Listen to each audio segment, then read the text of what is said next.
Hello students, आप सभी का मेरे चैनल में स्वागत है। आज हम करेंगे हिंदी का टॉपिक। हिंदी का जो व्याकरण है हमारी, उसमें 10वीं क्लास में भी आता है और 9वीं कक्षा में भी आता है। वाक्य के प्रकार। तो वाक्य जो होता है हमारे दो प्रकार के होते हैं, एक रचना के आधार पर होता है और एक हमारा अर्थ के आधार पर होता है। अर्थ के आधार पर हम वीडियो बना चुके हैं, वो हमारी प्लेलिस्ट में जाके देख सकते हैं। जो भी नया स्टूडेंट जुड़ा है वो सबसे पहले चैनल को सब्सक्राइब कर ले, लाइक और शेयर करना ना भूलें। अब हम करते हैं रचना के आधार पर वाक्य। देखो, वाक्य आप लोगों को पता है, वाक्य के बारे में आप सब जानते होंगे कि वाक्य जो होता है हमारा, जो सार्थक शब्दों का जो समूह होता है उससे वाक्य बनता है। यानी कि हमारे जो पद होते हैं, पद जब हमारे वाक्य में प्रयोग हो जाते हैं तो पदबंध भी कहलाते हो। ठीक है। तो रचना के आधार पर जो वाक्य होते हैं वो हमारे 3 प्रकार के होते हैं। ये ध्यान देना है, कितने प्रकार के होते हैं हमारे? 3 प्रकार के होते हैं रचना के आधार पर। नंबर 1 सरल वाक्य, जिसे हम साधारण वाक्य भी बोलते हैं, संयुक्त वाक्य और मिश्र वाक्य।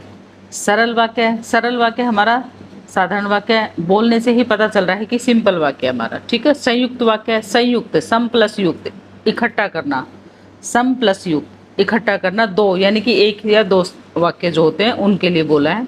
और मिश्र वाक्य, उसको मिश्रित वाक्य भी कहते हैं हम। ठीक है। तो ये ध्यान रखना, हम मिश्र वाक्य को मिश्रित वाक्य भी बोलते हैं। अब आते हैं हम सरल वाक्य। सरल वाक्य होते क्या है, एक एक करके हम इनके बारे में बताएंगे कि सरल वाक्य क्या है, संयुक्त वाक्य क्या है, मिश्र वाक्य क्या है। तो सरल वाक्य, सबसे पहले हम सरल वाक्य करते हैं कि सरल वाक्य जिन वाक्यों में मुख्य क्रिया एक हो। ठीक है, ये ध्यान रखना है, मुख्य क्रिया एक होती है इसमें, अर्थात जिन वाक्यों में एक ही क्रिया हो और एक ही विधेय हो। ठीक है, एक विधेय और एक ही क्रिया हो और भले ही उसमें उद्देश्य एक से अधिक हो। अब आप लोगों को ये थोड़ा सा वो लगेगा कि उद्देश्य क्या है और विधेय क्या है, बहुत सारे बच्चों को लगता है। तो इसके बारे में, जैसे उद्देश्य जो होता है ये मैं बता देती हूँ, मैंने लिख रखा है कि उद्देश्य हमारा कर्ता को बोलते हैं और विधेय हमारा क्रिया होती है। तो ध्यान देना आप लोगों ने, कई बार बच्चे इस तरह से एक दो शब्द जैसे थोड़ा सा भी कुछ डिफिकल्ट आता है तो कठिन आता है तो उसे ये सोच रही थी पता नहीं क्या है ये। तो विधेय और उद्देश्य दोनों का आप लोगों ने याद करना है और माइंड में भी लेना है कि क्या है ये। अब आते हैं, मैंने एक उदाहरण लिखा हुआ है कि रेखा खाना खा रही है। रेखा खाना खा रही है, तो रेखा क्या है? एक उद्देश्य है यानी कि करता है, और खाना खा रही है क्या है? एक विधेय है। तो सरल वाक्य की सबसे बड़ी पहचान यही है कि उसमें क्रिया एक होगी कि रेखा खाना खा रही है। ठीक है, ये ध्यान रखना है। हमारे उद्देश्य 2 हो सकते हैं लेकिन जो विधेय है हमारा एक ही होगा, ये ध्यान रखना है। ठीक है। अब आता है हमारा एक उदाहरण हो रहा है कि रेखा और कुसुम खाना खा रही है। तो इसमें उद्देश्य कितना है? उद्देश्य हमारे 2 है इसमें, एक रेखा है और एक कुसुम है। उद्देश्य इसमें कितने हैं? 2 है। और खाना खा रही है, दोनों ही खाना खा रही है, तो विधेय एक है। ठीक है, अलग अलग कोई काम नहीं हो रहा है, एक ही काम हो रहा है। सरल वाक्य में एक वाक्य होता है, एक ही वाक्य रहता है।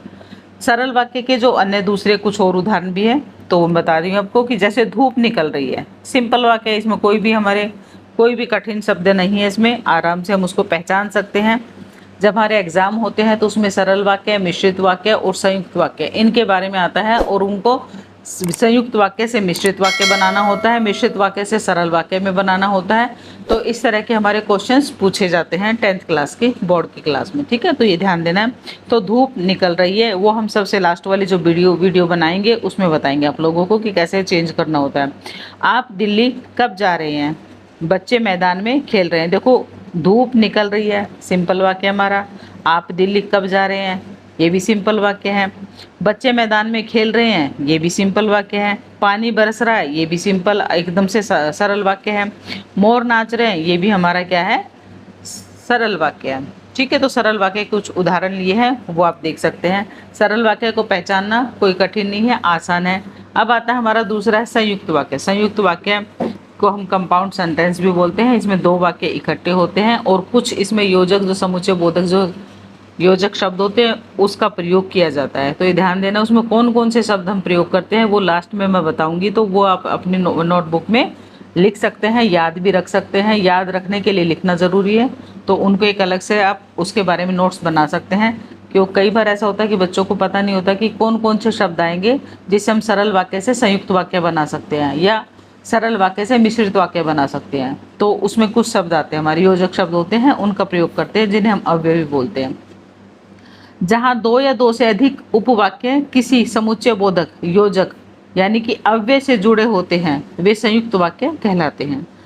तो संयुक्त वाक्य जो होता है हमारे उसमें दो उपवाक्य होते हैं, ठीक है, और समुच्चय बोधक मतलब कोई योजक शब्द होगा। अव्यय, अव्यय किसे कहते हैं? अव्यय हमारा अ प्लस व्यय, कभी ना खर्च होने वाला, मतलब हर स्थिति में एक जैसा रहता है, चाहे वो क्रिया चाहे हमारी संज्ञा के साथ हो, सर्वनाम के साथ हो, या बहुवचन के साथ हो, एक वचन के साथ हो, स्त्रीलिंग के साथ हो, पुल्लिंग के साथ हो, पुल्लिंग के साथ हो, तो कभी भी हमारा उसका रूप नहीं बदलता है। उस अव्यय का हमारे किसी भी उस पे क्रिया पे, संज्ञा पे, विशेषण पे कोई प्रभाव नहीं पड़ता, तो अव्यय, इसलिए इसका नाम अव्यय दिया गया है, ठीक है। अब आता है हमारा जिस वाक्य में सभी उपवाक्य समस्तरीय हो, समस्तरीय एक स्तरीय हो, समान स्तर के हो, अर्थात जिसमें एक से अधिक स्वतंत्र सरल वाक्यों को संयोजक द्वारा जोड़ा गया, मतलब दो वाक्य दो होंगे लेकिन उसको किससे जोड़ा जाएगा?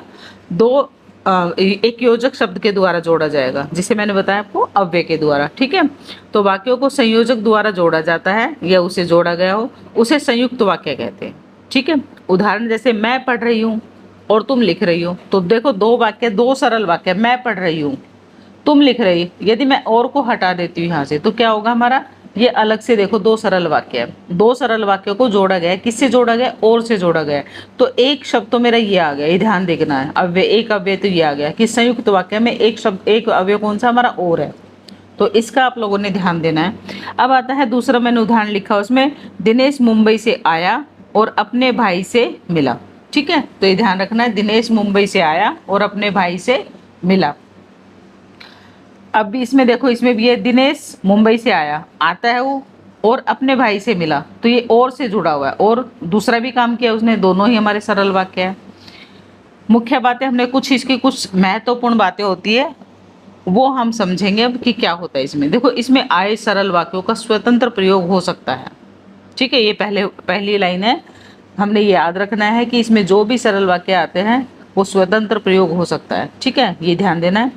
एक दूसरे पर आश्रित न होकर के एक दूसरे के पूरक, यानी कि ना वो उसको सहारा देता है ना वो उसको सहारा, दोनों ही अलग अलग होते हैं, ये ध्यान देना है, ठीक है। तो ये पॉइंट्स भी आपने याद रखना है। इनके जो सरल वाक्यों की रचना है वो एक सी होती है, समान होती है, ये भी ध्यान देना आपने कि इनके जो सरल वाक्यों की जो रचना है वो एक सी होती है, समान होती है।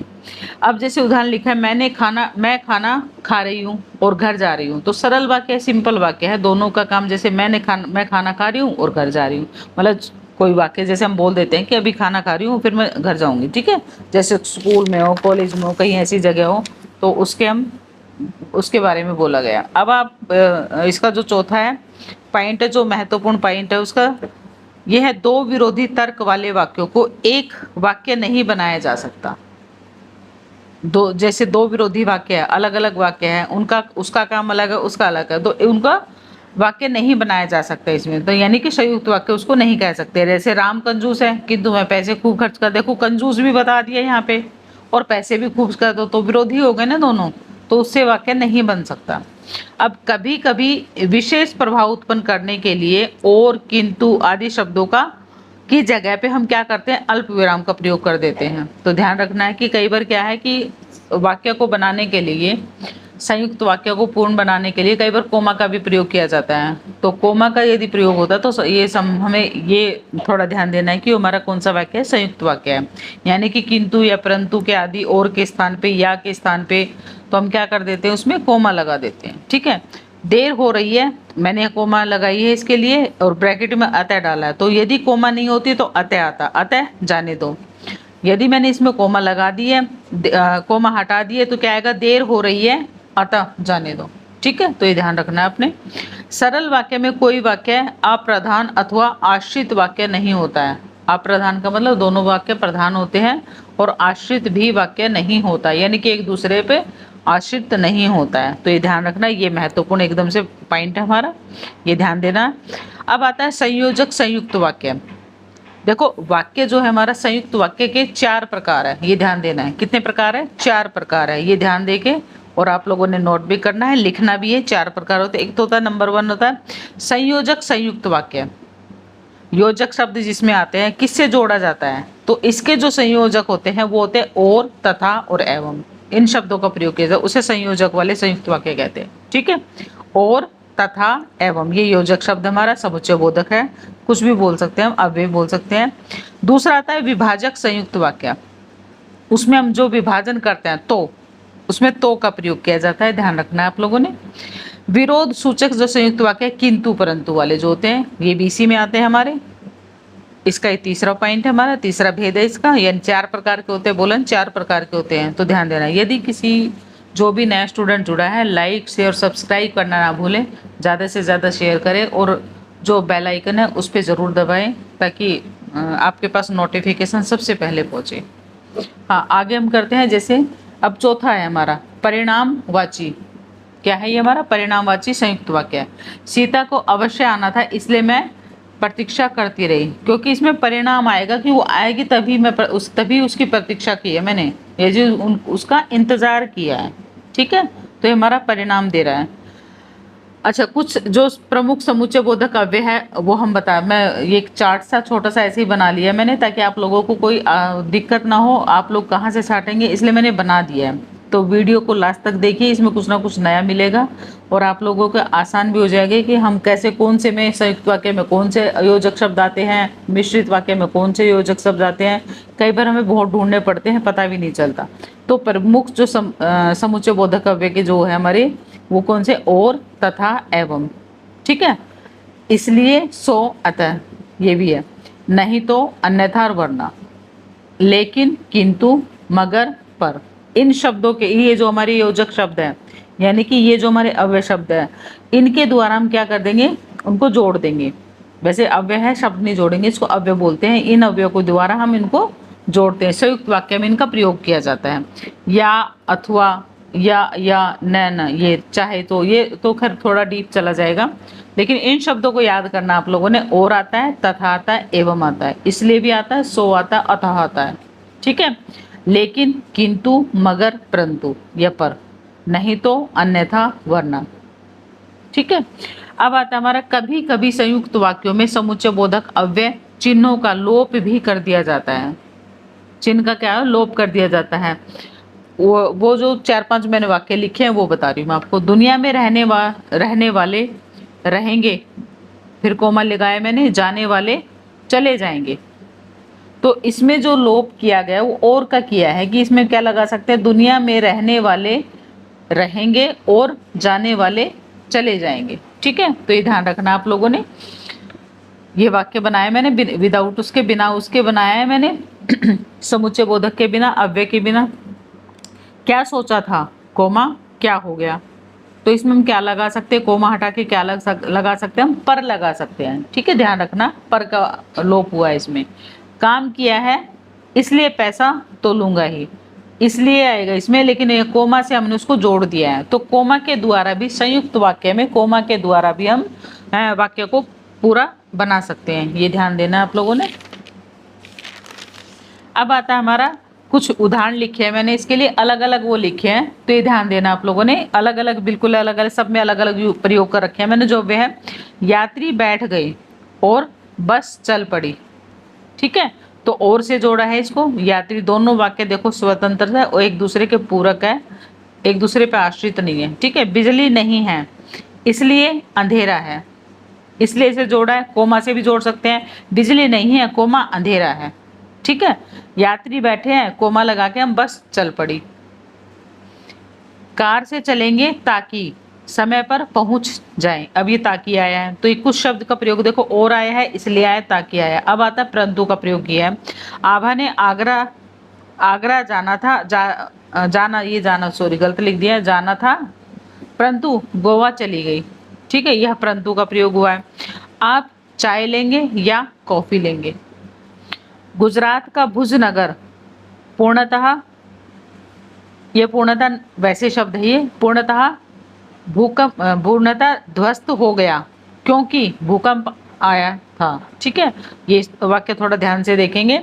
गुजरात का भुज नगर पूर्णतः ध्वस्त हो गया क्योंकि, किस कारण से हुआ ध्वस्त, भूकंप आया था। ओके, तो क्योंकि का प्रयोग हुआ इसमें। दरवाजा खुला रह गया था, अतः, इसमें अतः का प्रयोग हुआ, अतः चोर घर में घुस आए।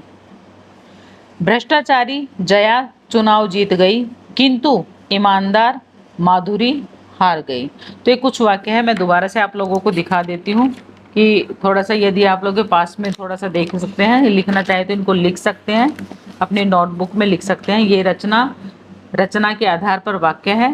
3 भेद होते हैं इसके, सरल वाक्य, संयुक्त वाक्य और मिश्रित वाक्य है हमारा। ये हमारा सरल वाक्य के कुछ मैंने उदाहरण लिखे हैं, ये उदाहरण है, ठीक है। फिर संयुक्त वाक्य के बारे में बताया है, ये संयुक्त वाक्य का हमारा है, संयुक्त वाक्य के बारे में है। ये पूरा आपको दिखाई दे रहा होगा, ये रहा। कुछ बातें हैं उसकी, मुख्य जो बातें हैं, मुख्य बिंदु है वो बताए हैं। फिर ये इसके बारे में जो है, इसके 4 भेद है हमारे, 4 प्रकार के होते हैं, वो बताया मैंने कौन कौन से होते हैं। उसके बाद में कुछ जो प्रमुख समुच्चय बोधक अव्यय आते हैं संयुक्त वाक्य में, उसका मैंने चार्ट सा बनाया है, वो अलग से दे रखा है, ये ध्यान दे सकते हैं, आप लिख सकते हैं आपको लिखना हो तो। और ये लास्ट में मैंने संयुक्त वाक्य के कुछ उदाहरण लिखे हैं, तो ये उदाहरण आप देख सकते हैं, ठीक है। ये दिखाई दे रहा होगा आपको, तो ये लिख सकते हैं, इनसे आप पहचान कर सकते हैं कि संयुक्त वाक्य में कौन कौन से वाक्य हैं। यदि आपको वीडियो पसंद आई तो शेयर और लाइक करना ना भूलें। Thank you.